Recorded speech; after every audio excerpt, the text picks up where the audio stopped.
Você abriu comigo aí 2 Timóteo?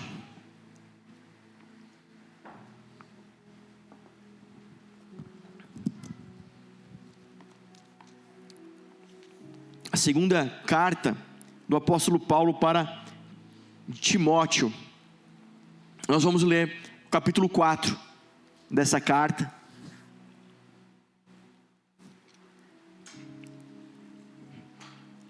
A partir do verso 1.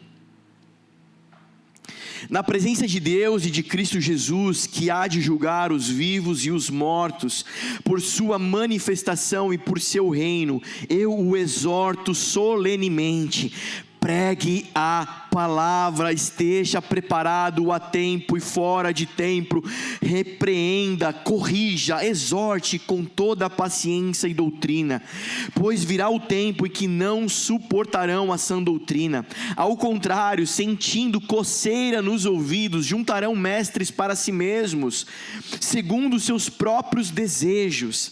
Eles se recusarão a dar ouvidos à verdade, voltando-se para os mitos. Você, porém, seja moderado em tudo, suporte os sofrimentos, faça a obra de um evangelista e cumpra plenamente o seu ministério. Amém, queridos?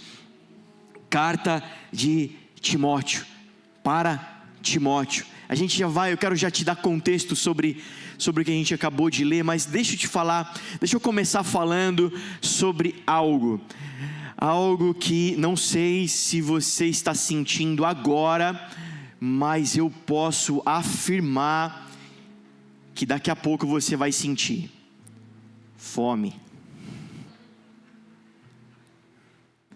Fome. Fome é um instinto natural que nós temos no corpo, em nossa vida. É um instinto de sobrevivência. Fome. Sentir fome. Quem já sentiu fome? Eu ia perguntar, quem já passou fome? Então é pior ainda essa pergunta, né? Deixa quieto. Quem aqui fica irritado quando está com fome?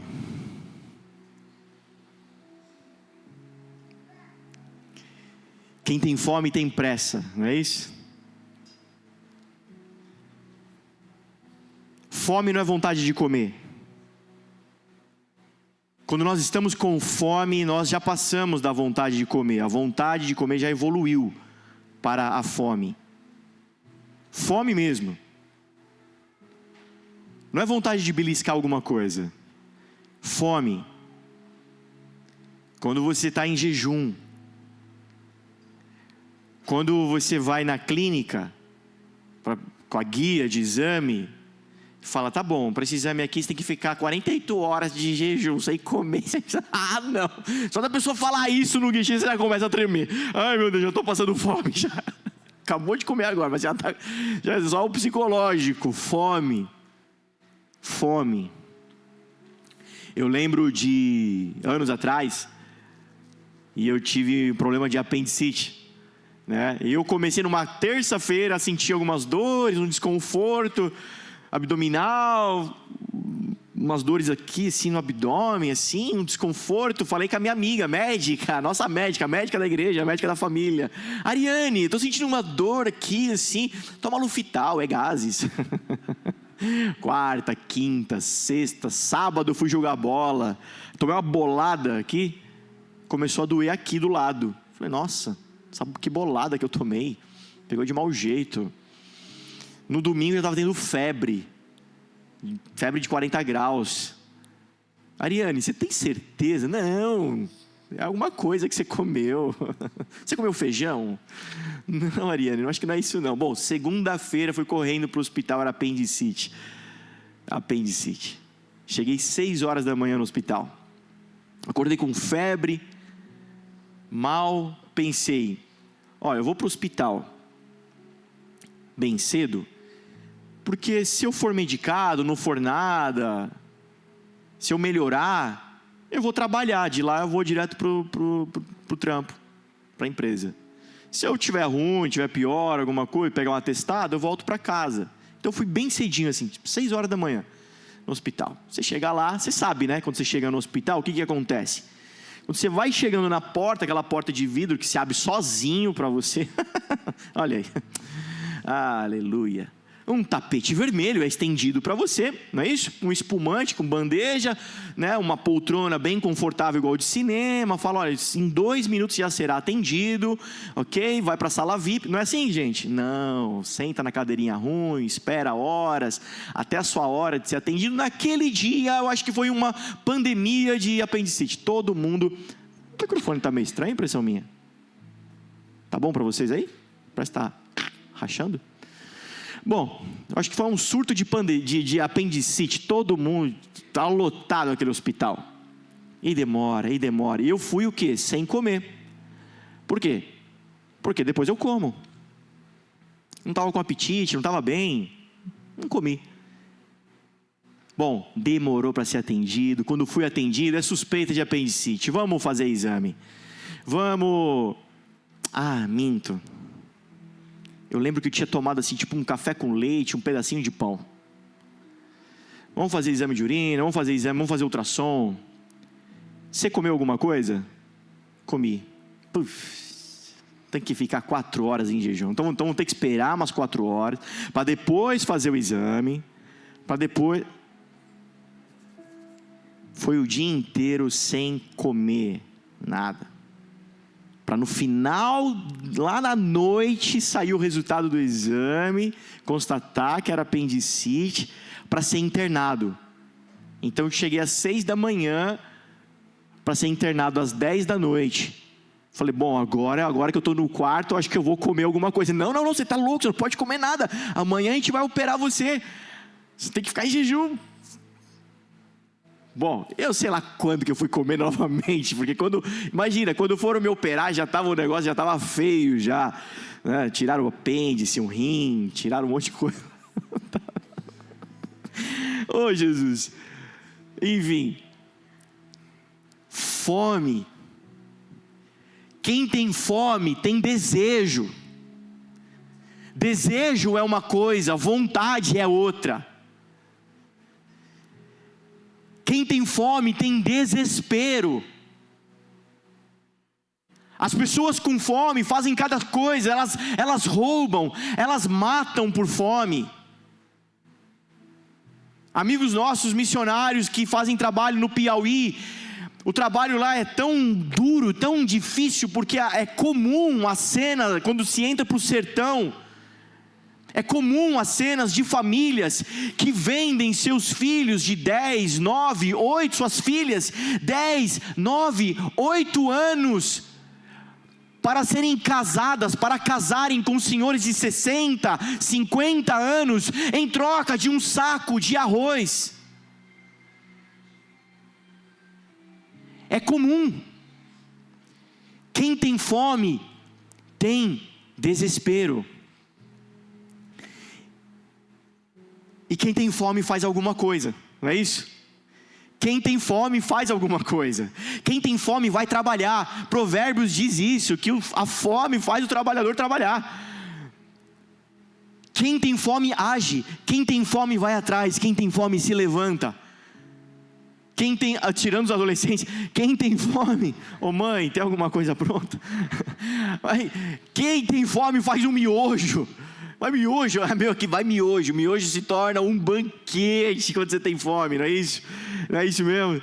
Meu Deus, o miojo que a minha esposa faz, você precisa comer. Não é qualquer miojo. Ela faz um miojo incrementado. Ela faz um trem ali, que é de Minas. Ela faz um negócio, é um miojo. Você fala, é um banquete isso daqui, é um miojo. Mas quem tem fome faz alguma coisa. Você sabe que eu não estou falando de qualquer fome, né? Eu não venho aqui falar de gastronomia, né? Eu estou falando de fome pela presença de Deus. Fome pela presença de Deus. Fome é saúde.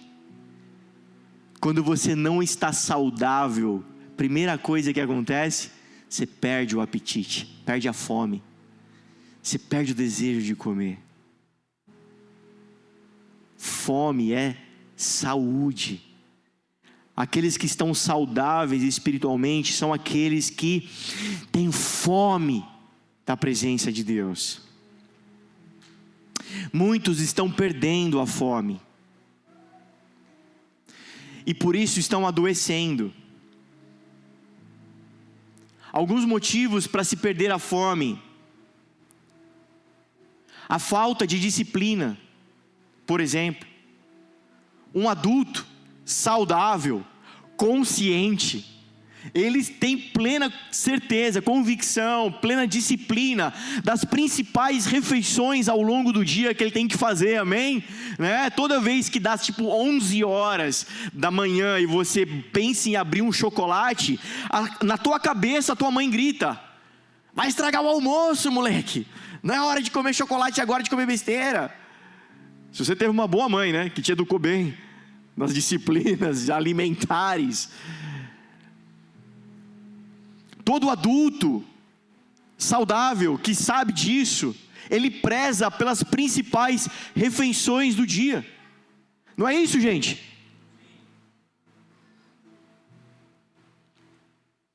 Aquele que vai beliscando ao longo do dia todinho, ele macula, ele atrapalha todas as suas refeições. Eu sei, isso daqui é uma bênção, essa ferramenta é uma bênção. Mas todas as pílulas que você consome ao longo do dia, todos os reels que você vai consumindo ao longo do dia, são os beliscares, são os quitutezinhos que você vai comendo, e sem perceber você está substituindo as suas refeições saudáveis que você precisa. Isso está tirando a sua fome, e a fome pela presença de Deus não é suprida por um celular, mas é suprida pela presença de Deus. Muitos estão perdendo a fome pela falta de disciplina. E por isso estão perdendo a saúde. Se você voltar para o sertão, se você voltar para lugares escassos, para aquelas pessoas, para aquelas crianças, a nossa realidade de 4, 5 refeições por dia, para eles é fora da realidade. Para eles talvez é uma refeição por dia e pronto, acabou. Eles se acostumaram a comer pouco. Mas isso não quer dizer que eles estão saudáveis.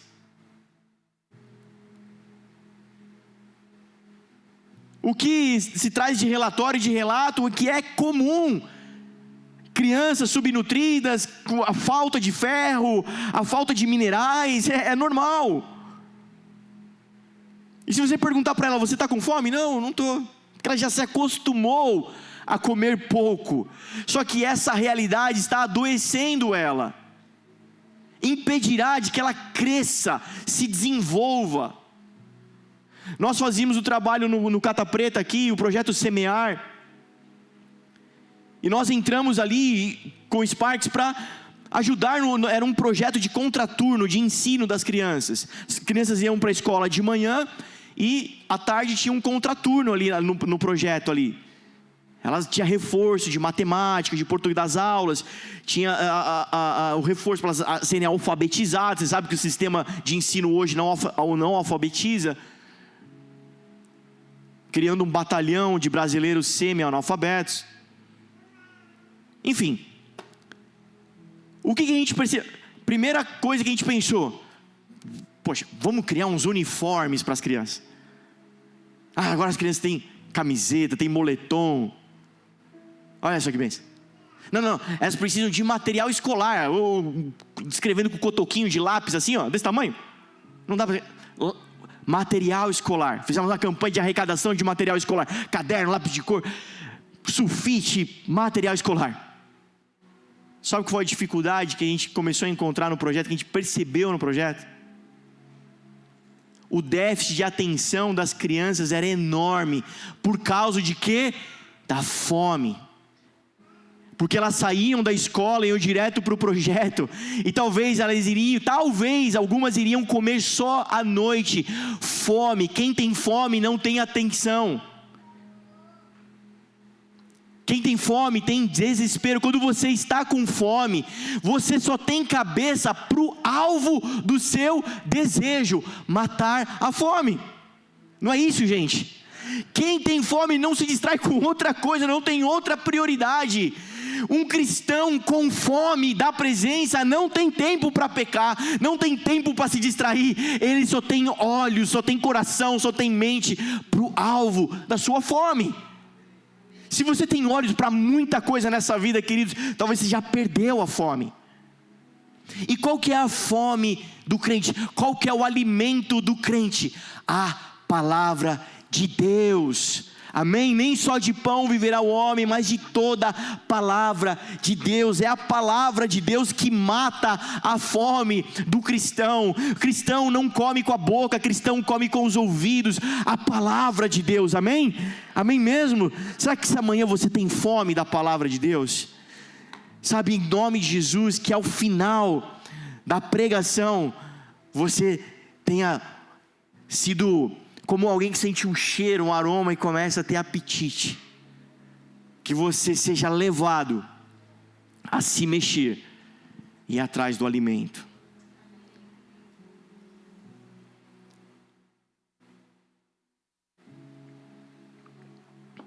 Contexto do que nós lemos. Essa carta do apóstolo Paulo são os últimos registros do apóstolo. São as últimas palavras do apóstolo Paulo. Ele está em prisões, está preso, já tem consciência de que foi condenado à morte e de que em alguns dias irá morrer. É alguém que está escrevendo para um filho na fé. Essa carta era para Timóteo, mas também é para nós, porque também somos filhos pela fé do apóstolo Paulo em Cristo Jesus. Essa carta também é para nós, por isso está aqui, por isso é lida até hoje.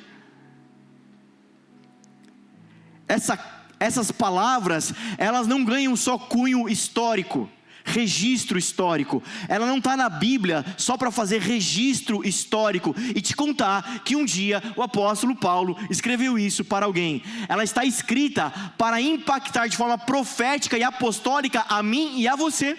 Amém? São as últimas palavras de alguém, são as últimas recomendações de alguém que está para morrer. E as últimas palavras do apóstolo para o seu discípulo, para o seu filho na fé é: pregue a palavra, pregue, insista, corrija, exorte, esteja preparado, a tempo, fora de tempo. Timóteo, chegará um tempo em que as pessoas não vão suportar a sã doutrina. Chegará um tempo, Timóteo, que as pessoas vão levantar coachings para elas, para falar sobre mitos, fábulas, histórias de final feliz. Timóteo, chegará um tempo que as pessoas perderão a fome, mas você pregue a palavra. Amém? Deixa eu voltar um pouquinho no tempo para você entender sobre a história da pregação do Evangelho. A história da pregação do Evangelho, como tudo na Bíblia, começa em Deus. Deus é o primeiro pregador da palavra de Deus. Deus é o primeiro pregador da Bíblia. Gênesis capítulo 1, é Deus proclamando a sua palavra: haja luz, haja animais, haja criação. É a palavra de Deus sendo proclamada, e todas as vezes que a palavra de Deus é proclamada, a criação, a vida, a luz surgindo. A palavra de Deus, ela aponta para Deus e aponta para as necessidades de Deus. Mas dando 2 passinhos para frente na história, em Gênesis capítulo 3, nós vemos o surgimento de outro pregador que aparece na história, a serpente. E a serpente também, para o homem, tem o quê? Uma pregação. A serpente, você sabe, quando vai enganar a Eva, quando vai induzir a Eva, a serpente não chega com um revolvão, 38, coloca na cabeça dela, vai, come, perdeu, vai, come, vai, não deixa sobrar nada, agora dá pro teu marido, leva para ele. Não. Vocês sabem que a serpente, ela não aparece com uma corrente, com uma corda de cowboy. Peguei, agora você é minha, Eva, Adão também, peguei. A serpente não é uma boiadeira, é uma pregação. Uma outra pregação entra no mundo. E qual que é a consequência da pregação da serpente? Morte, destruição, separação. Enquanto que a mensagem de Deus aponta para Deus e as necessidades de Deus, a mensagem da serpente aponta para o homem e para as demandas e as necessidades do homem. Timóteo, pregue a palavra de Deus e não a palavra dos homens. Se é a palavra de Deus aponta para Deus e para as necessidades de Deus. O que é que Deus quer? Quais são os desejos de Deus? Quais são os seus intentos? O que é que seu coração está apontando? Quem está comigo? Amém? Amém mesmo? Você está aí? Amém? Não perdeu a fome ainda? Amém. A palavra de Deus carrega isso. Se a gente olha para o Antigo Testamento, nós vamos ver homens, profetas, proclamando a palavra de Deus. E o último deles, João Batista. João Batista aparece no deserto com o que, gente? Com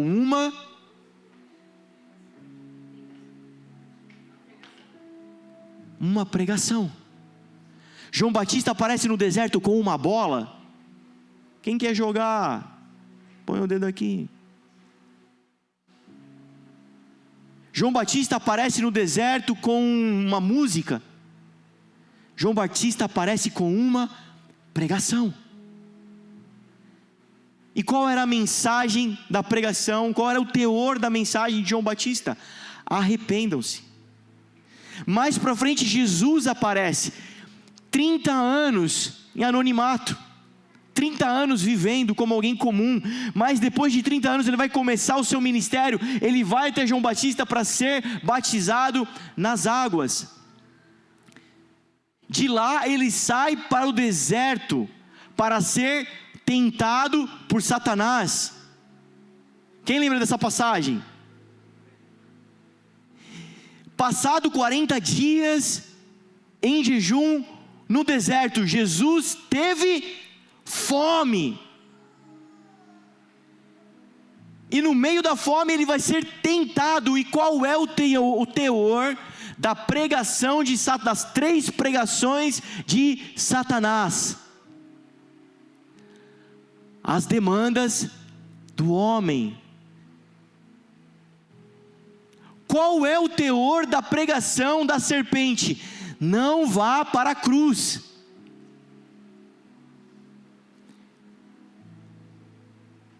Jesus, ele volta do deserto cheio do Espírito Santo. E o que é que Jesus começa a fazer? Pregar. Anunciar. Proclamar.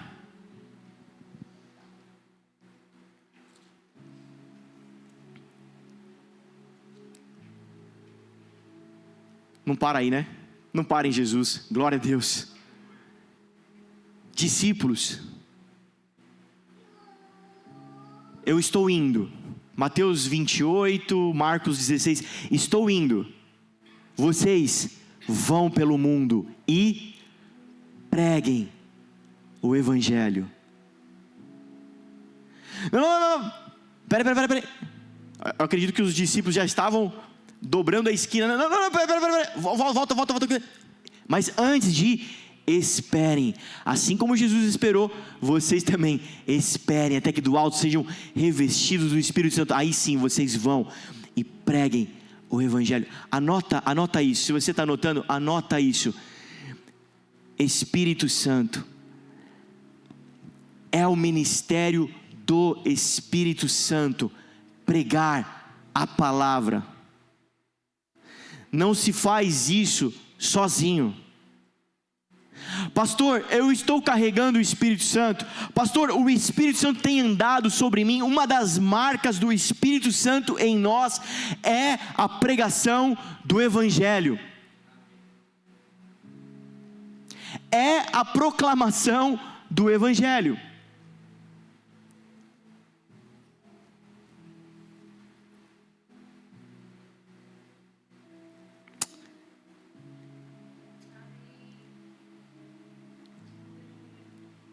Mas por que pregar o Evangelho? Por que nós devemos pregar o Evangelho? Abre comigo em Romanos capítulo 10.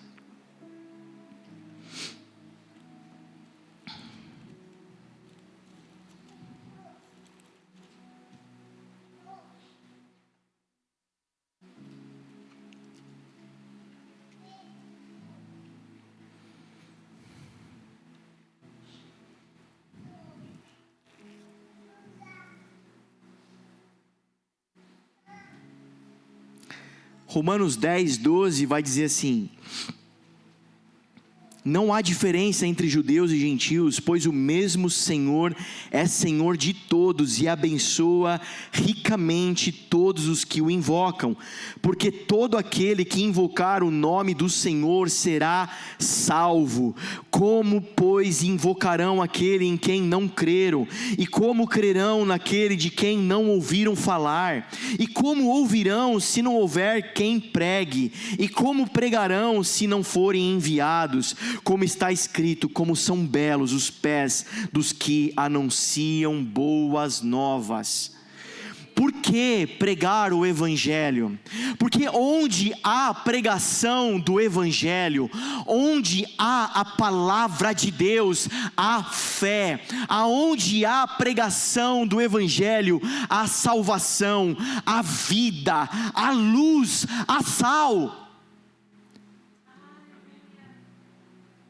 Uma igreja que não prega, não manifesta as virtudes de Deus, uma igreja que não proclama a palavra de Deus, não proclama as virtudes de Deus, não gera vida. É a exposição da palavra, é a pregação da palavra que gera fome. Fome gera fome. Fome gera fome. Por que é que nós somos chamados de sal da terra? O sal é para conservar. Esse mundo só é mundo ainda porque há sal na terra. Porque ainda há gente que faz o contraponto, ainda há gente que carrega e professa o Evangelho. Porque ainda há gente que crê na palavra de Deus.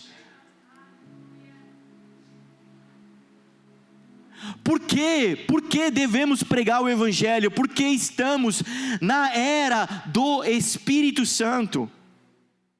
Porque estamos no tempo do Espírito Santo. E o que é que o Espírito Santo impele sobre a igreja de Cristo?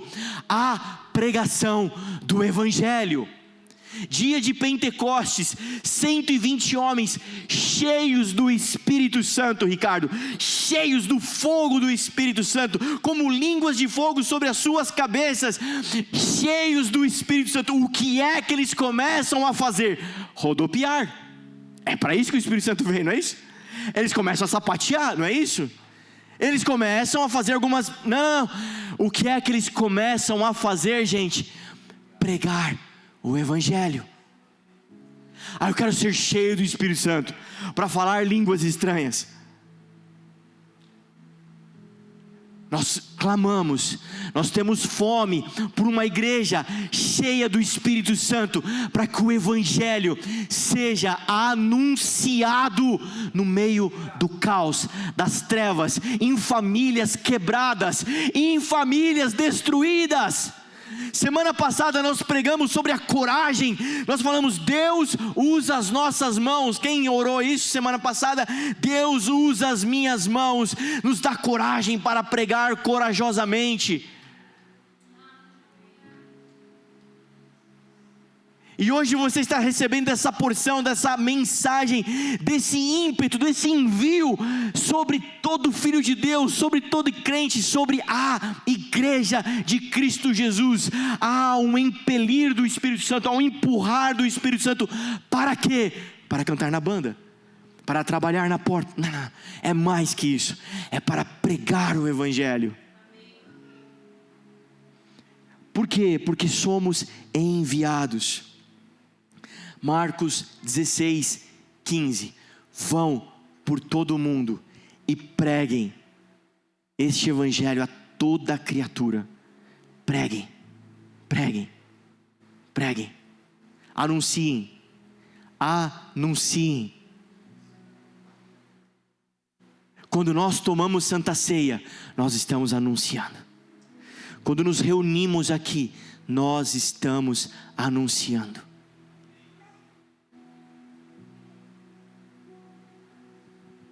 Em torno do Espírito Santo.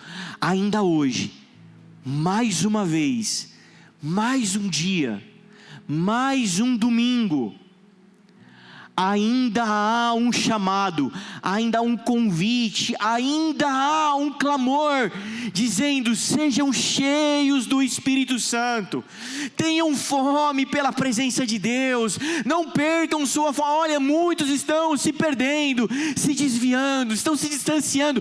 Queridos, vamos lá, vamos lá. Vamos lá, se a palavra de Deus, se a expectativa que você tem ao ouvir a igreja, ser evangélico, ao ouvir uma palavra, um pregador, um padre, um pastor, não sei, se a tua expectativa é atender a sua demanda, não é palavra de Deus que você tem fome, porque a palavra de Deus aponta para Deus e as necessidades de Deus.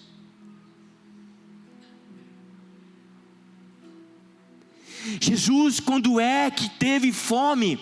Jesus, quando foi que te vimos nu e não te vestimos? Jesus, quando você teve sede e não te demos de beber?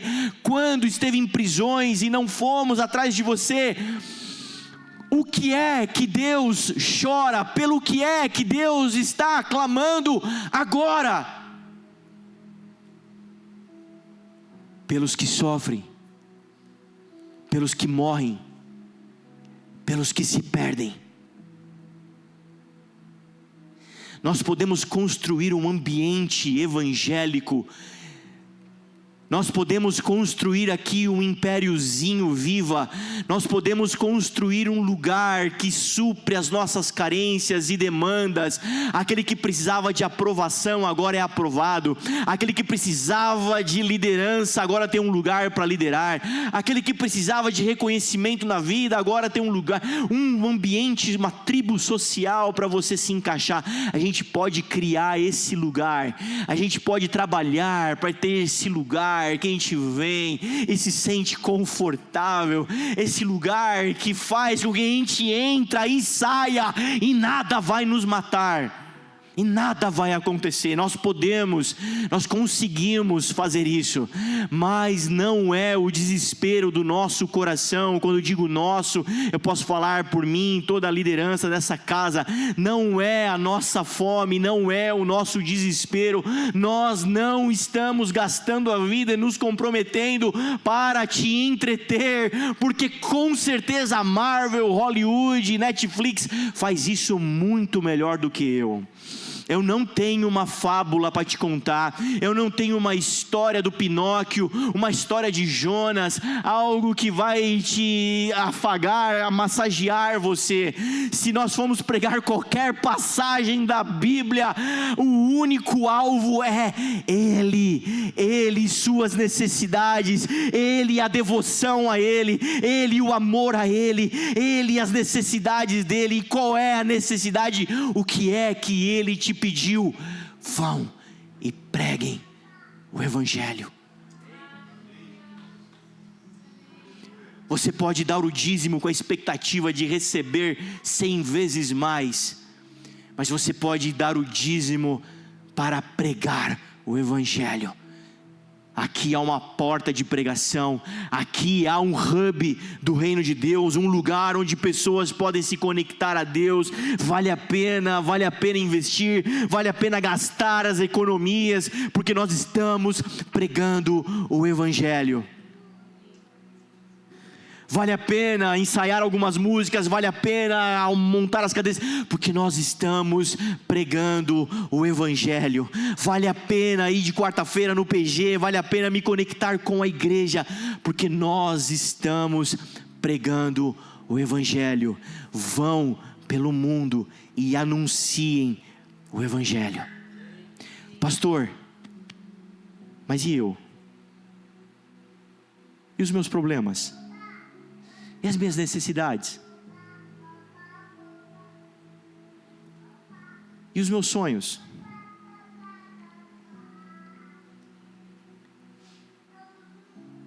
Que sonho? Eu te pergunto.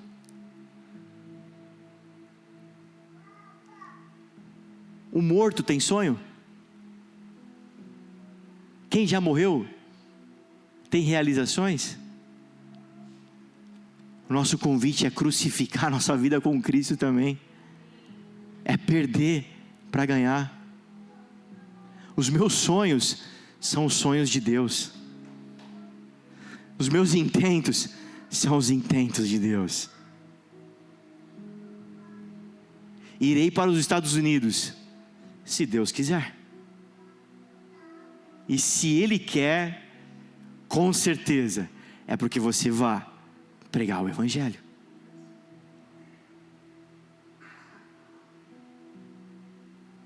Que bairro que você mora?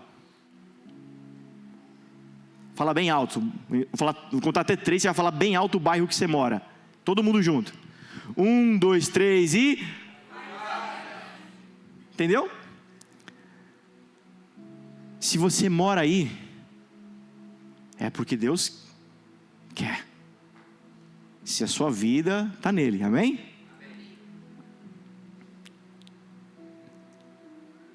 E para que Deus quer que você more aí?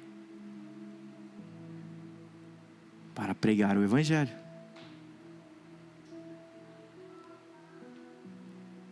Deus preparou esse emprego para mim, para eu pregar o Evangelho. Deus preparou esse varão para mim, essa varoa para mim, para quê? Para que eu manifeste o Evangelho. Deus me deu filhos para manifestar o Evangelho.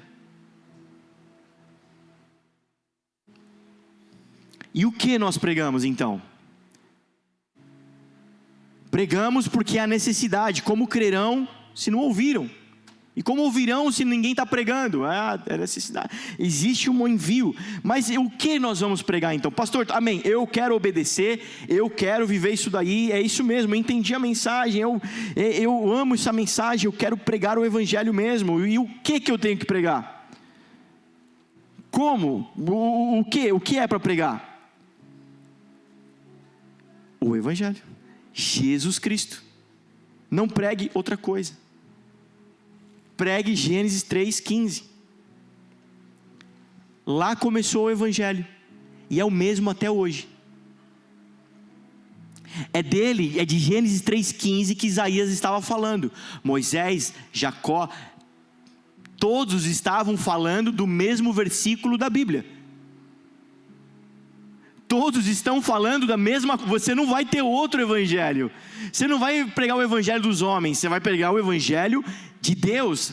A notícia de Deus, de que Deus esmagará a Satanás e dará vida a seus filhos. Você vai pregar o Evangelho, as boas novas do reino de Deus. Sabe o que você vai pregar? Você vai pregar para o cativo: chegou o reino de Deus, todos podem ser livres. Você vai pregar para o enfermo: chegou o reino de Deus, você pode ser curado. Você vai pregar para o triste: chegou o reino de Deus, você pode se alegrar. Você vai anunciar o reino de Deus. E como que eu faço isso? como que eu prego a palavra de Deus? Você vai pregar com um anúncio, com coerência. Como que eu prego, pastor? Como que é isso? Como é que isso funciona? Eu tenho que ser igual o Ricardo? Colocar a camisa, um sapato bonitão aqui, eu vou pregar. Vocês acharam que ele ia pregar hoje, não foi? Tenho certeza, vocês acharam. Mas na próxima você tem que vir assim. Agora a expectativa ficou alta, o sarrafo. Amém? Tem que ser pregador? Eu não sei falar em público, eu tenho medo do microfone. Não. Como que se prega o evangelho? Francisco de Assis, a gente tinha um grupo de jovens no passado. Aí tinha o telão, entre uma música e outra a gente colocava umas imagens bem grandes assim, sempre com uma frase de efeito, né? Uma frase maravilhosa. E eu lembro de uma delas que era, a galera teve essa ideia de pegar a frase do Chiquinho.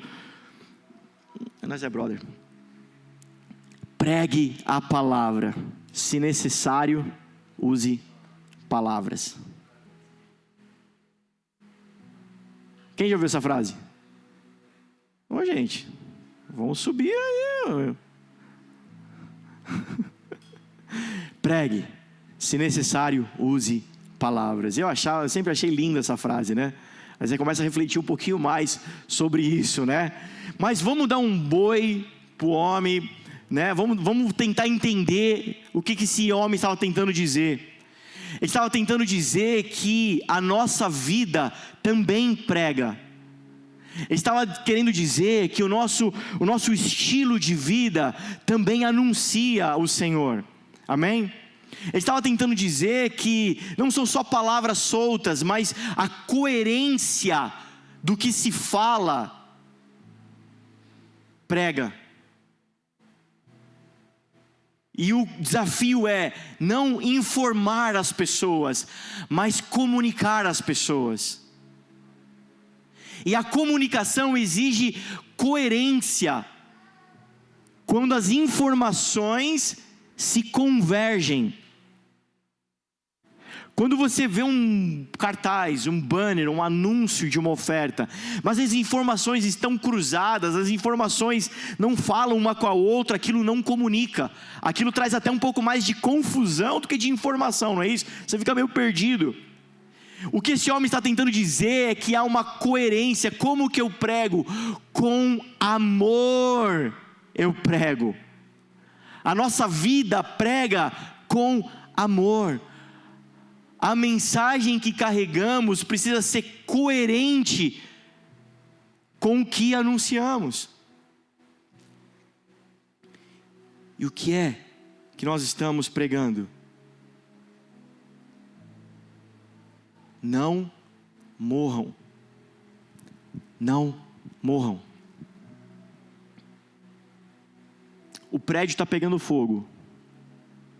Como que você anuncia fogo?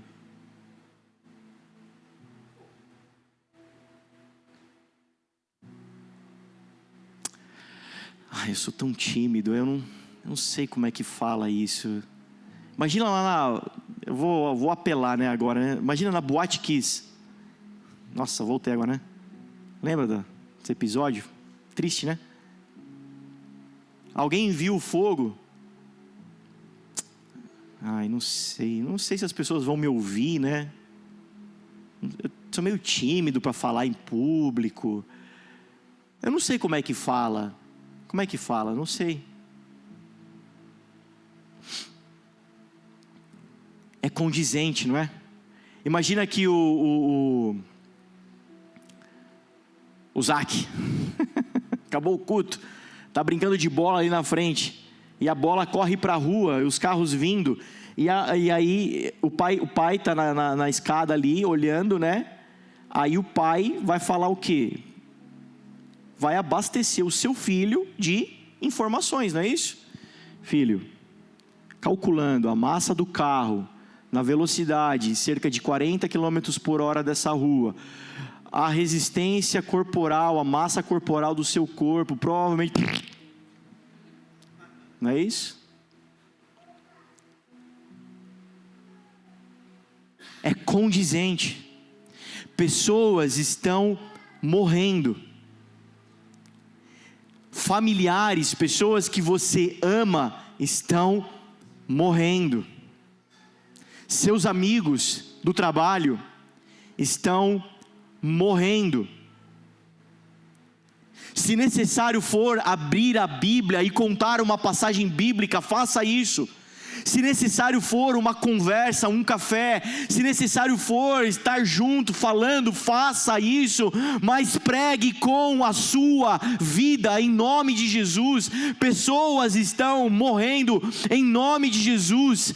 A igreja que dorme, a igreja que parou de pregar, não é a igreja que parou de ouvir pregação, mas é a igreja que parou de pregar. O crente que morreu, que está raquítico, que está definhando, não é aquele que parou de ouvir pregações no YouTube, é aquele que parou de ter fome da presença, fome de caminhar com Deus, e caminhar com Deus é atender a sua necessidade, e a necessidade dele é: pregue a palavra.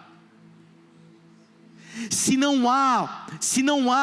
entendemos que pregar a palavra é importante, nós estamos desprezando o ministério do Espírito Santo. E se desprezamos o Espírito Santo, por que é que esperamos pelo sobrenatural?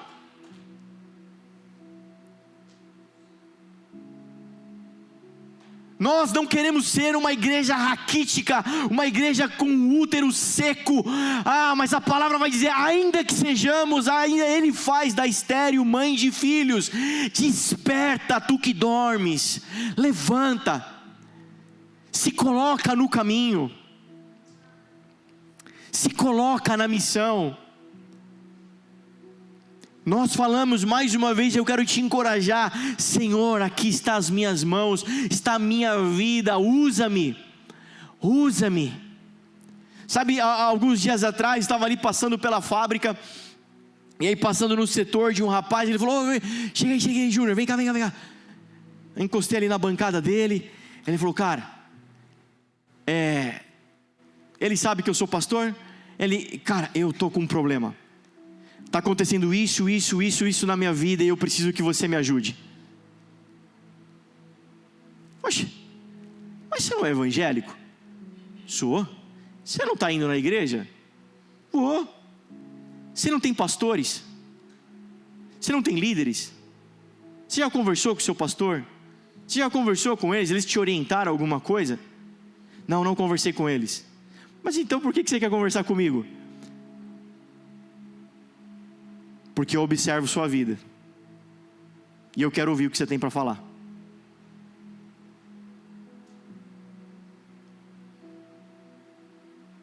Aquilo traz um peso para a gente, né? Você fala: rapaz, eu preciso começar a vir de terno e gravata aqui nesse trabalho aqui, preciso mudar essa roupa, preciso me alinhar aqui, começar. É isso. As pessoas estão observando a nossa pregação, as pessoas estão observando a nossa vida. Pregue a palavra. Pregue a palavra. Em Atos capítulo 6, acontece uma cena, a igreja de Cristo crescendo, porque a pregação da palavra está sendo feita, está sendo anunciado, a igreja começa a crescer, e aí demandas começam a surgir. Diz que aqueles de língua grega começam a tretar com os de língua hebraica, e começam a falar: mas por que a esposa desse cara aqui está sendo alimentada, a minha não? Por que o meu vizinho aqui, ninguém serviu meu vizinho, mas a panelinha ali do lado está recebendo ali? Mas peraí, vamos falar com os apóstolos, né? Que liderança que é essa? Que bagunça essa igreja? Que falta de estrutura que tem nessa igreja? Vamos arrumar isso aqui. Vamos lá, apóstolo. O que os apóstolos vão dizer? Nós não vamos negligenciar a palavra. Isso vai acontecer, isso vai ser atendido, mas nós não vamos deixar de pregar a palavra.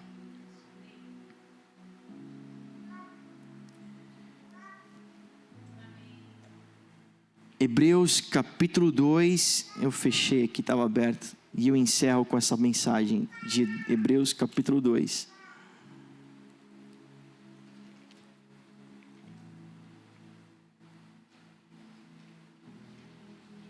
Verso 2: porque se a mensagem transmitida por anjos provou a sua firmeza, e toda transgressão e desobediência recebeu a devida punição, como escaparemos se negligenciarmos tal grande salvação?